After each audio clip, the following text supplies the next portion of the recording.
শুক্রবার তখন ছিল ভোর 4টে। তো অচানক আমাদের ক্যাম্পে আগুন লেগে যায়।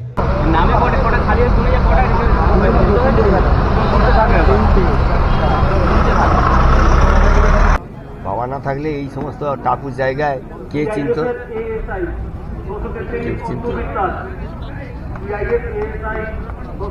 নদিয়াতে যদি নিমাই না থাকতো লোকে কি চিনত? লোকে আর গঙ্গাসাগরে গঙ্গাসাগরে বাবা আছে বলে চিনত।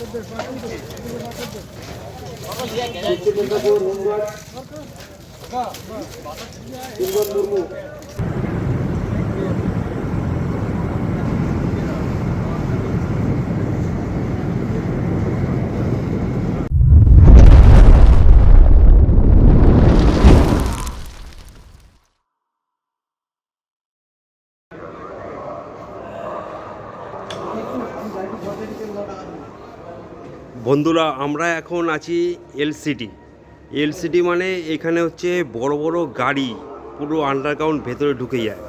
চলুন একবার দেখিয়ে দিই। এই দেখুন, এই হচ্ছে রাস্তা, এখান থেকে গাড়ি ঢুকবে সোজা একদম পুরো গিয়ে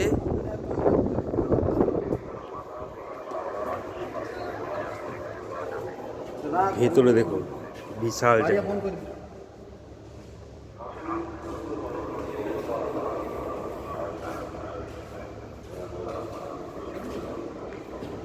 যেন একটা ছোটোখাটো একটা মাঠ, পুরো ছোটোখাটো একটা মাঠ। তো এইটা নাকি বলছে এলসিডি।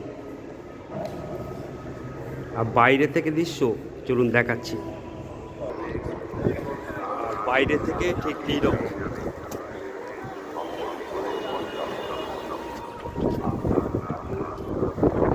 আমরা কোচবিহার যাওয়ার জন্য আমরা যে সমস্ত গাড়ি এখনো রেজিস্ট্রেশন করায়নি তারা পিডব্লিউডি ট্রান্সপোর্টমেন্ট অফিসে এসে গাড়ি রেজিস্ট্রেশন করিয়ে নিয়ে যাবে।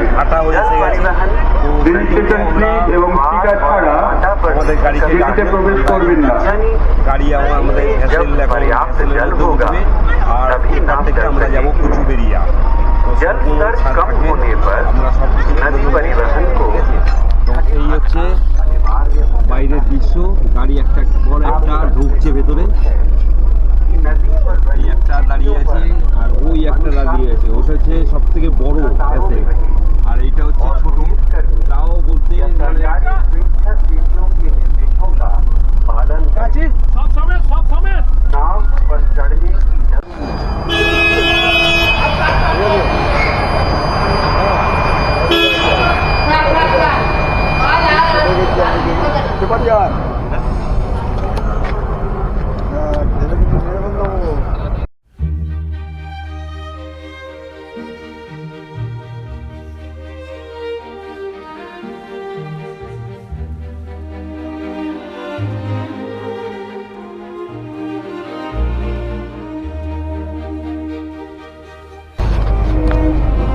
ভোর 4টে থেকে ওয়েট করার পর অবশেষে আমরা কচুবেড়িয়ার দিকে উদ্দেশ্যে রওনা দিলাম।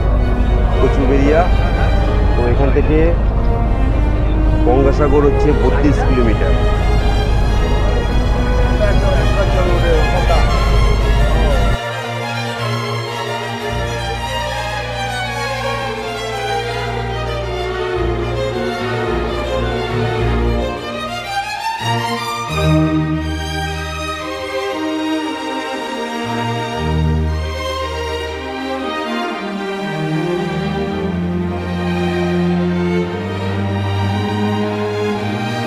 এখন দুপুর 12টা। আর একটা নতুন ভিডিওতে আপনাদের সকলকে জানাই সাদর আমন্ত্রণ। আমরা এখন চলেছি কচুবেড়িয়ার উদ্দেশ্যে। পারিপার্শ্বিক দৃশ্য মনোরম আর সুন্দর, ঠান্ডা হাওয়া মেখে আমরা এগিয়ে চলেছি কচুবেড়িয়ার উদ্দেশ্যে।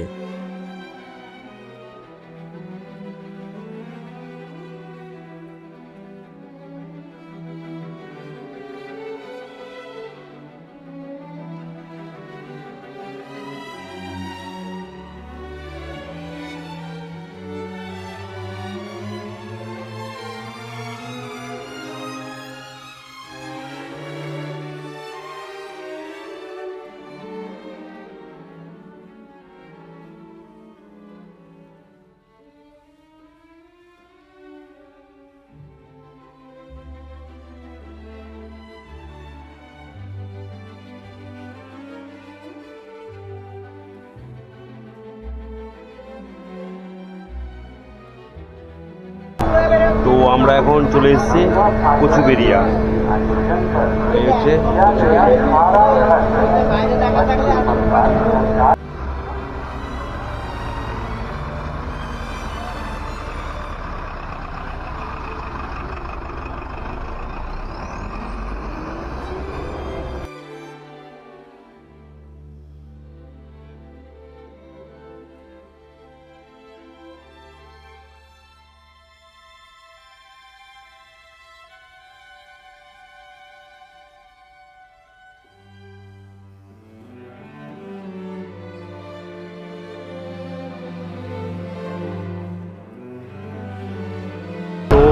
এই হচ্ছে আমাদের পর্যটন পরিষদের গাড়ি নেমে গেছে। তো এখন আমরা যাচ্ছি গঙ্গাসাগরের উদ্দেশ্যে।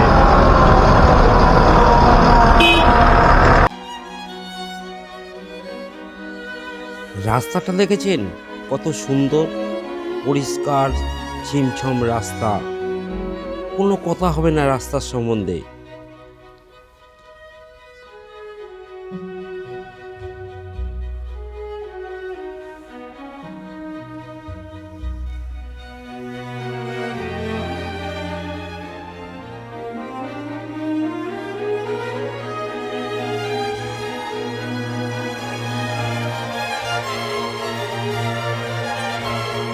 অবশেষে আমরা পৌঁছে গেলাম গঙ্গাসাগর। এখন যেই দৃশ্যটি আপনারা দেখছেন এটা হচ্ছে নতুন বাস স্ট্যান্ড। এখান থেকে আর 3 কিলোমিটার রাস্তা হচ্ছে কপিলমুনির আশ্রম, আর ওই 2 নম্বর গেটের একদম সমুদ্রের পাড়েই হচ্ছে আমাদের ক্যাম্প। এখন সময় 2টো, তবে বিশ্বাস করুন প্রচণ্ড খিদে পেয়েছে, আর খিদে চাপা যাচ্ছে না। তো খালি ঘুরলে তো হবে না, পেটে ডন মেরেছে। এখন বাজে 2টো, গঙ্গাসাগর একদম পুরো পৌঁছে গেছি। তো আমরা এখন খাবো, খেয়ে তারপরে সব কথা, ঠিক আছে? তো চলো হোটেল একটা খুঁজে তারপর খাই, তারপরে সব কথা হবে।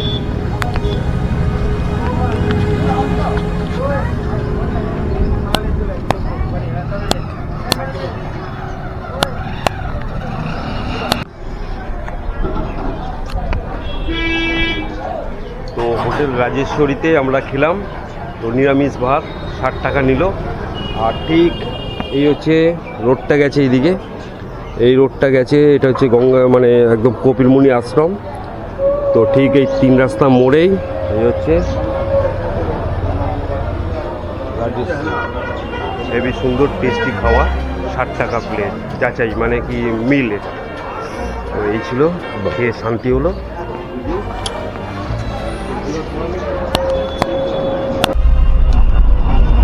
এই হচ্ছে কপিলমুনি আশ্রম, আমরা সোজা যাচ্ছি আমাদের ক্যাম্পে।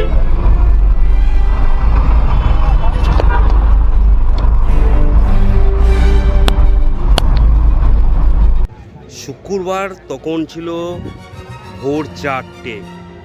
তো অচানক আমাদের ক্যাম্পে আগুন লেগে যায়। এইটা টিভিতে নিউজ চ্যানেলে আপনারা এটা দেখেছেন। তো এই দেখুন এখনো সেই ওটা তো 5G করা আছে, তুই তো এর আগে মেরেছিলিস।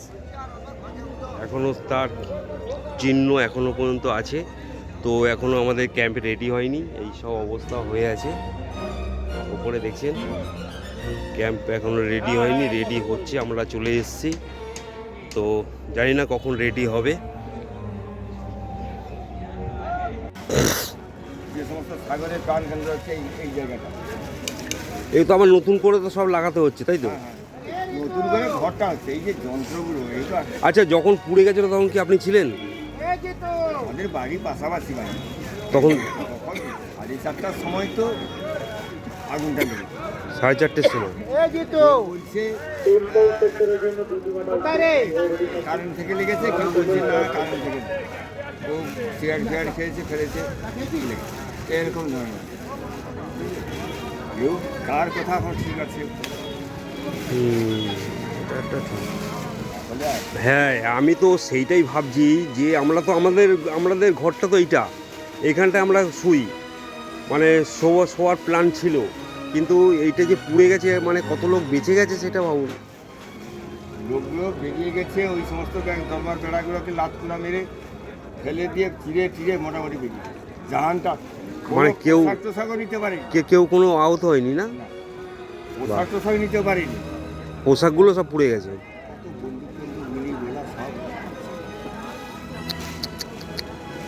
বাইরের যদি এখানে সাগরের যে প্রাণ কেন্দ্রটা, এখানে বাইরের শত্রুকে মোকাবেলা করার জন্য এই সমস্ত জিনিস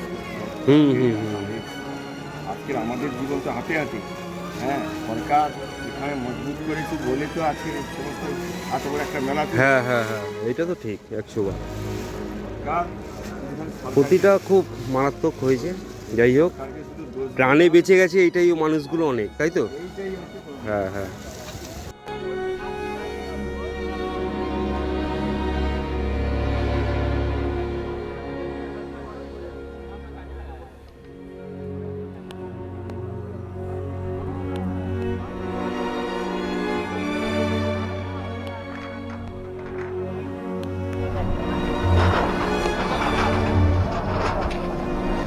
তো পুড়ে যাওয়ার পর আবার নতুন করে ঘর তৈরি করা হচ্ছে। তো এই মুহূর্তে এখানে ঘর তৈরি করা হচ্ছে আবার নতুন করে, তো সেইগুলো সব দেখানো হচ্ছে। এখনো পর্যন্ত অনেক জায়গায় কালো কালো সেই ছিটে ফোটা পরিষ্কার করেছে, কিন্তু তা সত্ত্বেও যেন সব কিছু রয়ে গেছে। ভয়ে আমার মনটা ডিগ করছে। কি যদি আমরা থাকাকালীন এরকম ঘটনা ঘটতো তাহলে কি হতো ভাবুন একবার।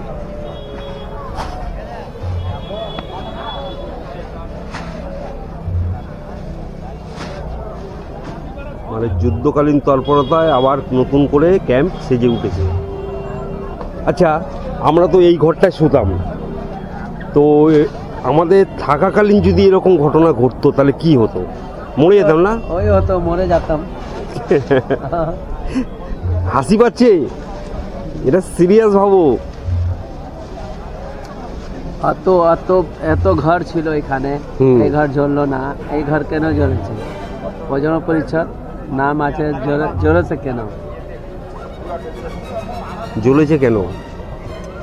তার মানে আমরা বাঁচানোর জন্য এটা হয়ে গেছে আগে থেকে, মানে ফাড়া কেটে গেছে কি? তো এই হচ্ছে ব্যাপার। যারা বজরং পরিষদের সদস্য, সঠিকভাবে মানে বজরং পরিষদকে মানে বিশ্বাস করে, তাদের এই বিশ্বাস। তুমি কি বলো, একটু বলো। এখানে যদি এই যে আগুনটা আমরা থাকাকালীন যদি হতো তাহলে কি হতো? আর্ধেকগুলো পুড়ে যেত, ঘুমন্ত মনের মধ্যে ঘায়েল হতো মানুষ এমনিতে। তারপরে যতটা লোক থাকে এখানে তাদের অসুবিধা হতো, নিজেই খাটনি করতে হতো, আবার বাস টাস তুলে আবার করতে হতো, আবার খাটনি করে নিজেই সব কিছু করতে হতো। তো এটা আমাদের পরেও হয়েছে বলে তাও লোকজন দিয়ে করতে হচ্ছে, তাই তো নিজের মধ্যেও খাটতে হচ্ছে, পরের লোক ওরাও যা লোক দিয়ে তাদের জন্য করতে হচ্ছে, নিজে মিলেমিশে করতেই হবে। তো আবার সেই নতুন করে সাজানো হচ্ছে। এই যে প্লাস্টিক সব নিয়ে এসছে কাকারা, এই প্লাস্টিক আবার পাতা হবে, আবার ইয়ে হবে। এখন কটা বাজে তাও? এখন 3:30 বাজে। জানি না এটা আজকের মধ্যে কমপ্লিট হবে কিনা। কাকা, এটা কি আজকের মধ্যে কমপ্লিট হয়ে যাবে? হ্যাঁ, মানে আমরা মানে মাথার উপরে ছাদ পাবো, মানে ঠান্ডায় কাঁপবো না, তাই তো? বাহ।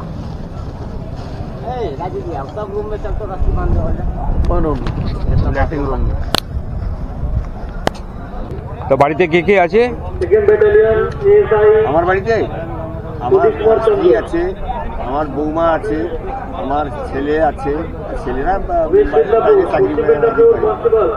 হ্যাঁ, এ তো নেশাই করে চলে আসি প্রত্যেক বছর। হ্যাঁ, ছেলেরা চাকরি করে। আমার দু ছেলে। না, তাও তো তুমি ভালো টাকা তো পাও এখানে তো। হ্যাঁ, রোজ কত দেয়? রোজ না, এটা আমাদের ঠিকা।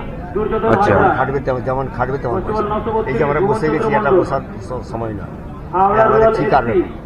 মানে কেমন ঠিকা, কেমন কিভাবে হয় ঠিকা? ঘরটাকে ফিট করে দিলাম, তার মানে কন্ট্রাক্টরের হুগলো, বাঁশ, পেরেক, পেপার সমস্ত আমাদের শুধু শ্রম, আমাদের শুধু এই সমস্ত স্ট্রাকচারটা যে হবে কিভাবে, মানে তোমাদের গতর? হ্যাঁ, গতর। এবং বলে দেবে যে এখানে একটা 28 তলের ঘর হবে, সেখানে একটা 116 ঘর হবে, সেখানে 4টে এটাই হবে, সেখানে 2টো এই টাইপ হবে, এই টাইপটা বলে দেবে, মাঠটা দেখিয়ে দেবে, বাস আমরা আবার করি।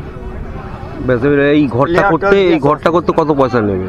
এই যে ঘরটা করতে ধরো এখানে পাবো আমরা এই সমস্ত তার সমস্ত কিছু দেবে আমাদের লেবার এবং দিয়ে সমস্ত কিছু এগুলো সব তো মালিকের। হ্যাঁ, আমাদের 2400 টাকা।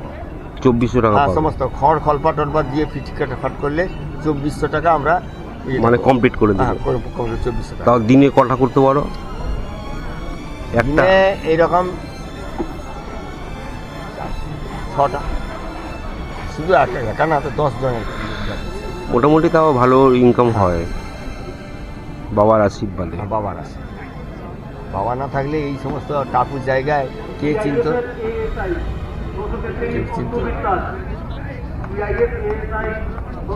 নদিয়াতে যদি নিমাই না থাকতো লোকে কি চিনত? লোকে। আর গঙ্গাসাগরে বাবা আছে বলে চিনছি, এই তো গভীর জঙ্গল। আমরা একটা মন্দির দেখেছি, আমার বাবা তারা আর একটা মন্দির দেখে গেছি, আমরা একটা মন্দির ওই নদী গর্ভে চলে গেছি, সেটা দেখেছি। আচ্ছা, তো এই যে মন্দিরটা আছে, এটা মন্দিরটা কত নম্বর মন্দির? এটা আমাদের এতে দেখা যাচ্ছে, আমাদের এতে জ্ঞানে এটা 2 নম্বরে পড়েছে। আমার বাবা ঠাকুরদাদের আমি তো দেখি না, বাবা বলেছে যে ওর নিচে আরো 2টো চলে গেছে। সেই কদম গাছটা ছিল ওখানে, বাবা বলতো, বাবা তো নেই, চলে গেছে। তা কাকার বয়স কত হবে? 68 বছর পার হয়ে 69-এ পা দেবো। তো নাম কি কাকা? আমার নাম অরবিন্দ মন্ডল, আমার 2 ছেলে 1 মেয়ে।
বিকাশ দা সরে যাও এখান থেকে।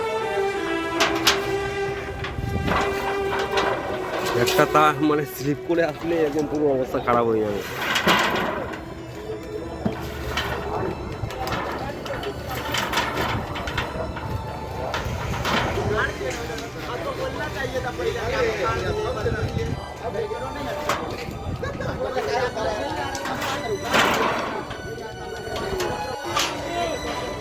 এখান থেকে দরজা, এটা প্রত্যেক বছর এরকম থাকে, কিন্তু এই আগুনে পুড়ে যাওয়ার পরে এটা পুরো কভার করে দিয়েছিল, তো সেইখানে আবার কেটে এখানে গেট করা হচ্ছে।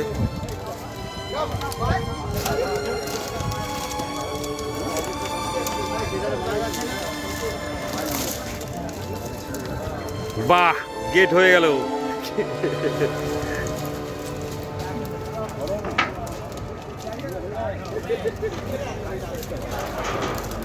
যত সময় বইতে লাগলো আমাদের ক্যাব আস্তে আস্তে সেজে উঠল সেই আগের রূপে। তো আজকের মতন বিদায় নিলাম, আবার দেখা হবে নেক্সট কোনো পর্বে, নেক্সট কোনো গল্পে। আপনারা ভালো থাকুন, সুস্থ থাকুন, আর চলো ঘুরে দেখতে থাকুন।